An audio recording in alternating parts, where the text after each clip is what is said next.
That's our scripture. I want to welcome everybody again this morning. It's good to have our visitors with us, and it's just good to see everybody here. We've got a large number of our people who are very sick. We have allergies, we have flu, we have pneumonia, all sorts of good stuff. So we can thank those who decided to stay away and keep that in their homes instead of bringing that to us. I want to wish our mothers here a happy Mother's Day.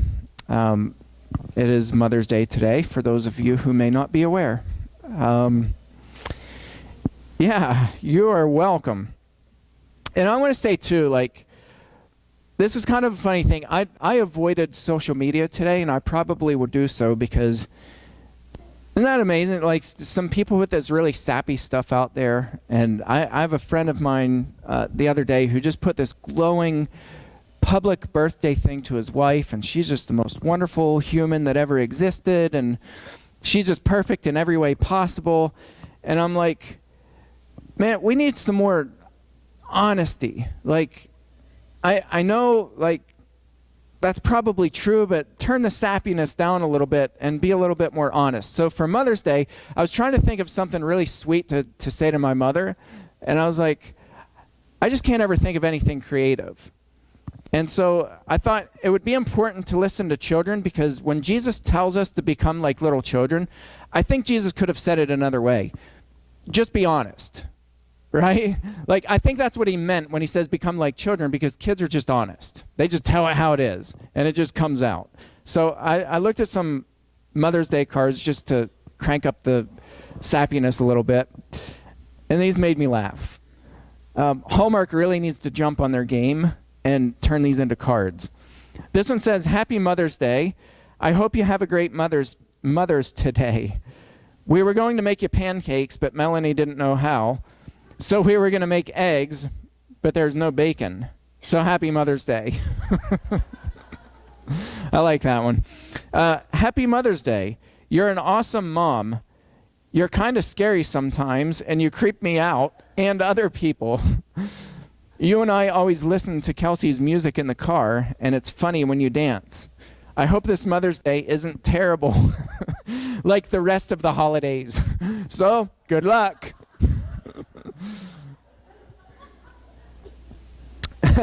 I like this one. Mom, you are mean to me, but I still love you. That's awesome. Thank you, Mom, for making me food so I don't die. Pretty straightforward. Dear Mom, thank you, Mom, for doing stuff for me. It's pretty specific. And you are a good mom, and please let me have a Lego playset. And stay calm all the time, and you are always perfect to me, and I want a brother or sister. Please, can I have one? Please. I love you even when you don't recognize. This one, I could have written this when I was a kid. I'll always love you no matter how lazy I am. This one, a little bit out of proportion. Mom is 13 years old. She is maybe 17 feet tall, and she weighs 10 pounds. Favorite food is cheesecake. Likes to go to the beach and bury me. And the rest just kind of what her likes are. So I like that. I was thinking about an anniversary card, because this year is our unlucky 13. And I always struggle, right? I always struggle to think of really happy, sappy things to write. So I was like, well, for 13, my wife knows by now, after 13 years, I'm not romantic, and I'm not creative when it comes to that kind of stuff. So I thought of an anniversary card, and I really want to market this. Something like, I said that I would take you for better or for worse. I could be better, and I certainly could be worse. It is what it is. I just thought of that this morning as I was looking at these cards. Okay, so to our text. I just wanted to get the Mother's Day stuff out of the way. That's not what the sermon is about. I'm actually going to be talking about Paul's missionary journeys. We're spending this month and we're going through the book of Acts. And we're looking at the church from a different angle, because I think we really struggle with this sense of accomplishment. And we struggle with the sense of, are we really doing enough? As a congregation, are we doing enough here among ourselves, and are we doing enough out in the community? And I think it's always hard to find that balance and that tension. And I look at the church in the first century, and there just was no magic. I think we fantasize the Bible, and we're like, man, we're going to come up with this blueprint. We're going to be just like the first century church. And I look at the first century church, and I'm like, man, they just really struggled. And I'm thinking, in a lot of ways, I don't want to be like the church in the New Testament. A lot of times you find 2 or 3 people. You find Paul being chased out of every city that he went into, pretty much. He was threatened. People put bounties on his head. People wanted Paul dead. Him and the other missionaries, they were constantly on the run. They were constantly just feeling defeated and deflated. And yet they went on. And they were faithful. And that's the cool part about the church in the New Testament, is there was no magic. It's not like today where we can church shop. They didn't really have that option in the first century. A lot of churches met underground. They were meeting in caves because of persecution. Remember when Luke records that they were called Christians first at Antioch? That's Antioch in Syria. Ironically, look at how Syria is today. You think it's safe to be a Christian in Syria today? It's not safe to be a human in Syria today. The place is just, it's a mess. It's a wreck. It's evil. There's so much bad going on in Syria. And so persecution was really strong in Syria when the church began. They were called Christians first in Antioch. Guess where they met? They met in a cave. The Christians were hiding in a cave, and so began the church. And you think, well, what could a church accomplish when they're hiding and cowering inside of a cave because people want to kill them? And you look, and that became the missionary center. That's the church where they took Paul and Barnabas and they commissioned them on their first missionary journey in this tiny, tiny church. By the way, it's not a huge cave. I mean, it's a cave that I would guess square footage-wise is probably about the size of this room. So began the church. It's incredible to me, because I look at today and we look at success, and we look at bigger churches and churches with more programs and churches with more. We use this term resources, and I'm like, what does that even mean? Because each and every one of us is a resource, an incredible resource. Faithfulness is a resource. And so I'm so encouraged by looking at these passages, and more than anything, maybe I'm just doing them because it's a reminder for me. As we talk about what it looks like to love our neighbor, I need to go back and be reminded that, boy, it is just hard work to go out and to consistently love your neighbor, and to sit with people who are struggling. Oftentimes when you're struggling yourself, it is the hardest thing in the world, and it's one of the highest honors. It's just incredible to be able to sit with people who are struggling when you struggle, and not give them all the answers. Say, well, if you do this, it's your 10 steps to being a successful Christian. We have all these self-help books that I think damage people, because it gives you this false impression that if you just do these certain things, then you'll always be happy and healthy and wealthy and all this other stuff. And I look, and that's not how the church operated. And the church exploded. It exploded in size. They didn't have financial resources like we have today. They didn't have access to a tenth of the stuff that we have today. And yet the church, under the most extreme circumstances, it thrived. So I want you guys to think about this for a second. And maybe I'll start by asking this question. how do you respond? Some of this might be personality, but how do you respond to being provoked? Because that's the word that's used in this passage. Now, I'm going to give a little bit of context to this, because when Paul was in Athens for the first time ever since being commissioned in the church that met in a cave in Antioch, Paul finds himself alone. Paul finds himself alone. Remember, he had the Macedonian call. That's what I preached on last week. He enters into Philippi. Him and Silas are severely beaten. They're flogged. They're put into prison. They have the miraculous escape. They're forced out of Philippi. They had a couple baptisms, just a handful of baptisms.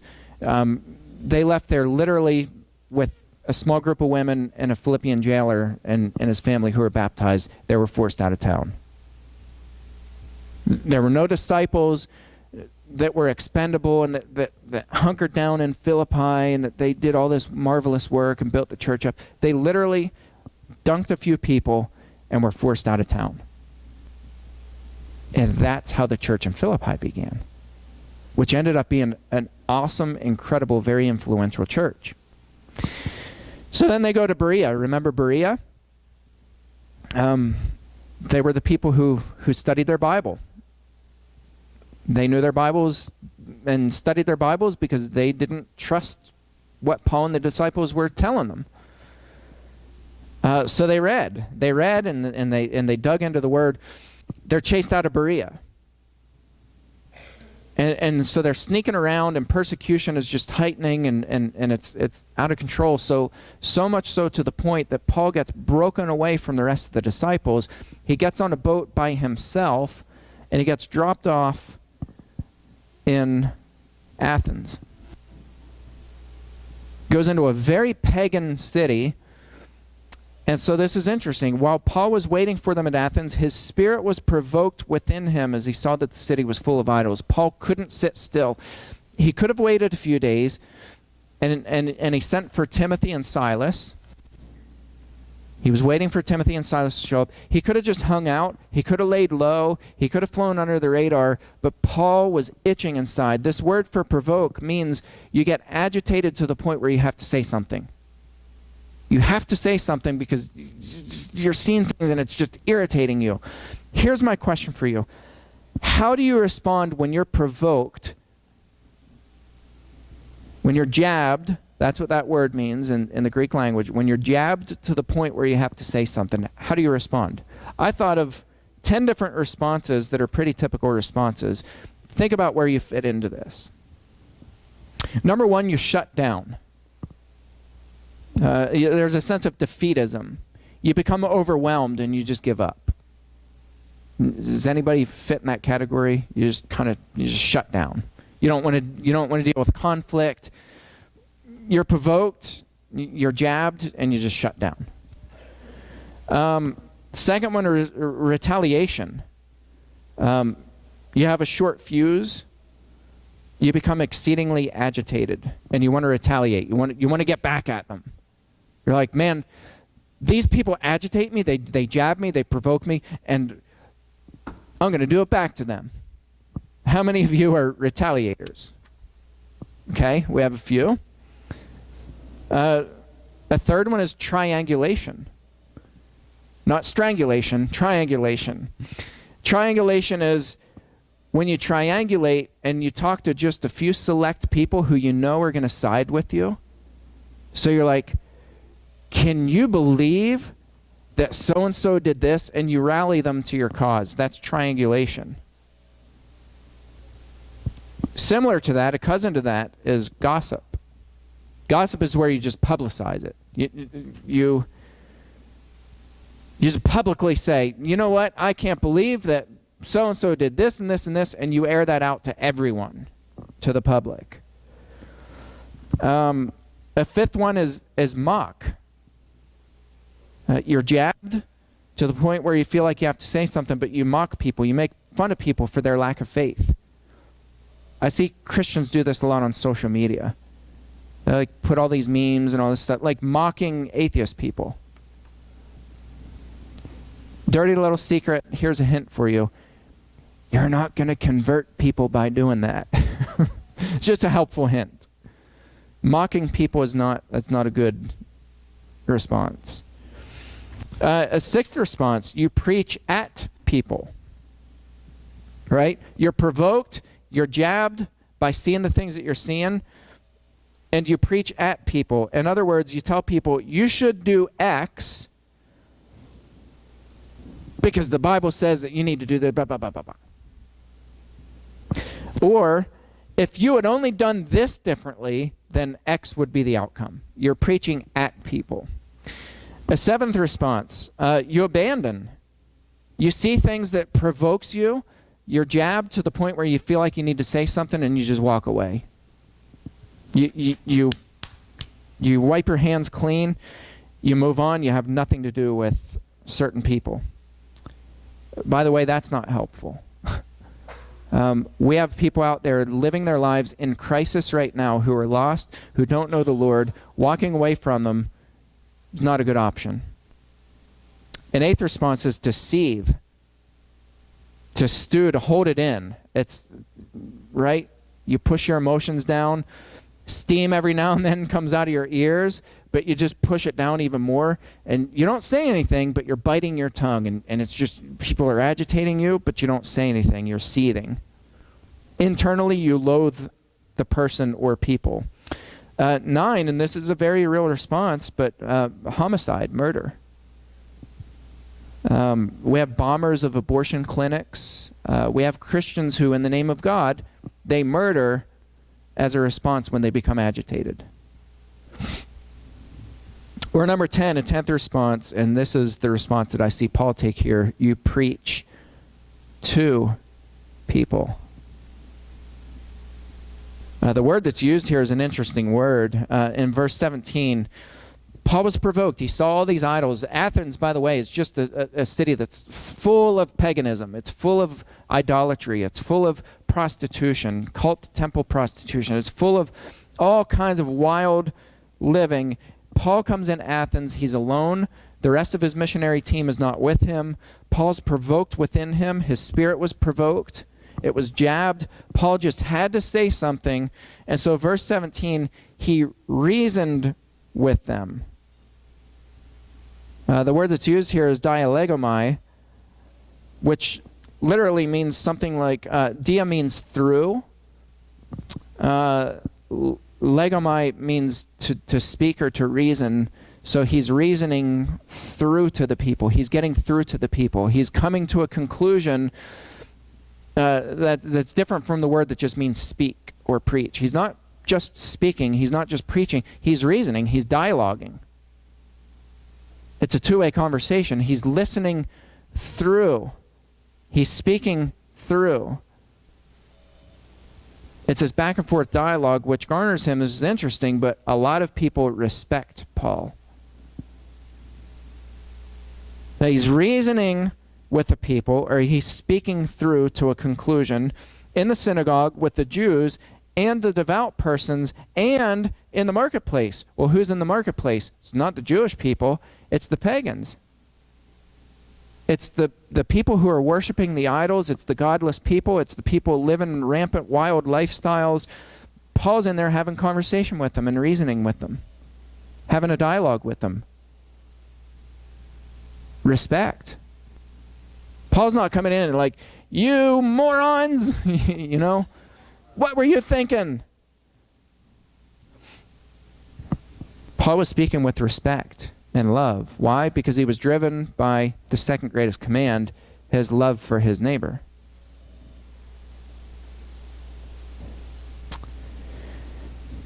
He was reasoning with the people in the synagogue, with the Jews, the devout persons, and in the marketplace every day with those who happened to be there.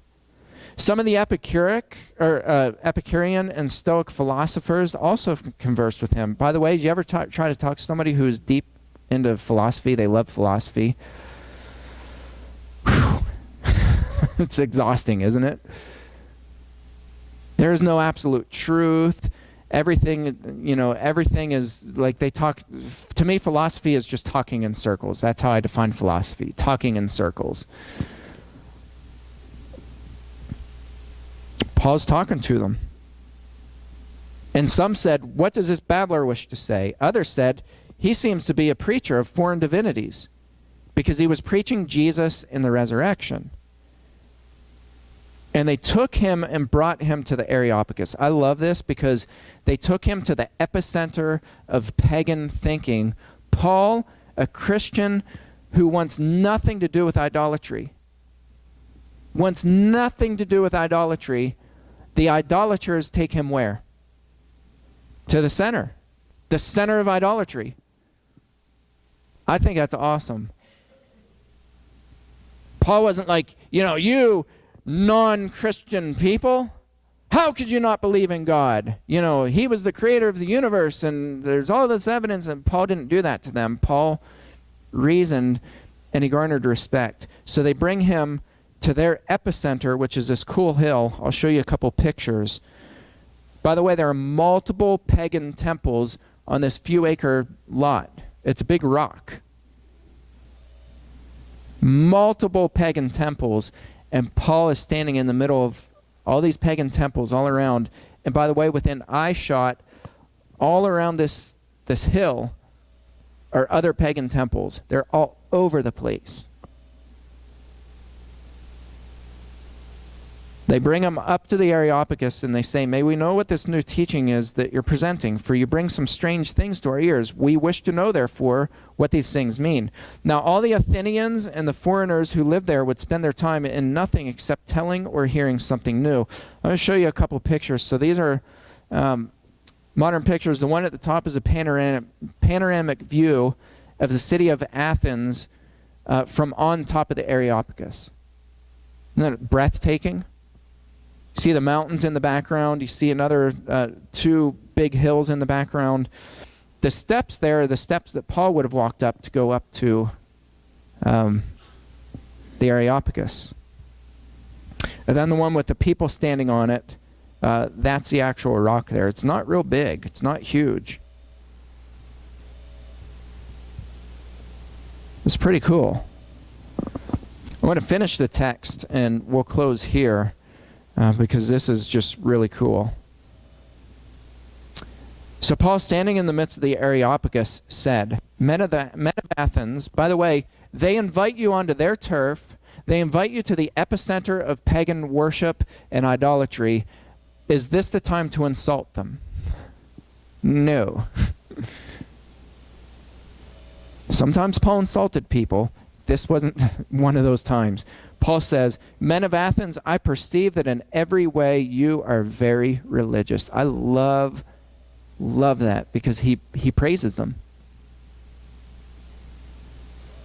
And then he says about this unknown God, I even saw this script here to an unknown God. I'm going to tell you about this unknown God. And he uses their language to talk about our God. But I want to fast forward to the end because to me this is the most powerful, pivotal part of this whole section of how the church began in Athens. He tells them to repent. Paul's pretty straightforward. But verse 34, the last verse in this section, but some men joined him and believed, among whom also were Dionysius, the Areopagite. The top judge at the pagan center who had the most influence among all the pagans was Paul's first convert. Isn't that cool? Paul could not have orchestrated this if he spent a lifetime preparing for it. That was only something that God could have worked out. Dionysius the Areopagite and a woman named Damaris and others with them. And so began the church in Athens, which became a very influential church. Fast forward to modern day. Right now, the Church of Christ in Athens started by the grandfather of a woman, a now woman, who I went to Harding with. I was friends with. Her dad is a preacher for the Church of Christ in Athens. And there was no Church of Christ in Athens until her grandfather brought it there. Christianity was not well liked in Greece. There was a lot of turmoil. The law wasn't really behind religious freedom. And so that all, when that eased up, they saw that as an opportunity. Now it's a very influential church. They have 4 church services in 4 different languages. So all day Sunday, every Sunday, they have church services in Greek, English, I think Bulgarian and Russian, and they have 15 other countries that they bring the Word of God into, that they interact with. Very influential church in Athens, Greece, right now today. It all started with Paul. So I just want to encourage you, and I want to say, don't judge Christianity based on church size. Don't judge it based on how strong people are or how many resources you have. Base it on the faithfulness of God. And I just want to encourage you, go out there, talk to people, be respectful, be kind, and like these little kids with their cards, be honest. If there's anybody this morning who's not yet taken that step to put Christ on in baptism, or anybody who has any prayer needs, we encourage you to come forward, or our shepherds will be in the back as we stand and sing.